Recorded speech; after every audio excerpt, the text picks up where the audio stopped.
little pussycat. Well, actually, between you and Robert, there seems to be an odd sort of chemistry there in watching that. What is it like when you guys work together? Yeah, we had a pretty intense episode together. Did they air that? I'm so lost as far as... Where they put Trish Ann's head to the table in front of him? That's my wife, by the way. I think that was one before. Was that? Yeah. Yeah, it's tricky with these characters because there's so much history between them. I think it was Kevin Hook, when he first came on board his first year, he said, listen, I know you guys all like each other a lot, but you got to kind of pretend like you don't like each other, okay? Because it's starting to show. That was the first season, so. Well, I know, Matt and I have had a lot of conversations about the numbers of directions that relationships can take because there is so much history.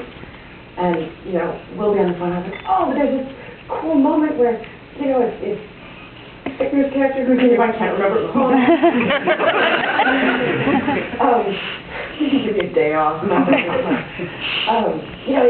Bill's doing this, and I'm doing this, and the tension's this. And Melanie like, that's a great idea, Cupcake, but that's not what this scene is about. We have something else. They say, oh, but they said, wait, and there, they used to work together, and the tension is... And you go, okay, that's still not what the scene's about. And because all of these different characters have these relationships that go on and on and on. I think what's nice is those relationships do still exist in reaction shots and looks that pass between people, and two characters that won't walk by each other without giving the other one a little bit of space, and two people who won't look each other in the eye. And my hope is that it's those relationships that extend far enough back that inform performances. If you go back and watch the episodes a couple times, there are nuances there that continue to tell a story apart from the primary thread of the story.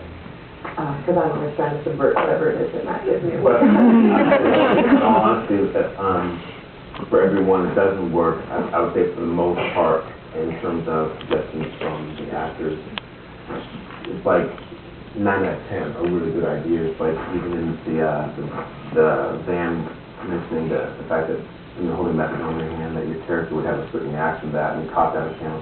And it comes from that because obviously knowing the character very well, you get some thoughts. And the one thing I will take credit for, along with the other writers, is that we can get our scripts done.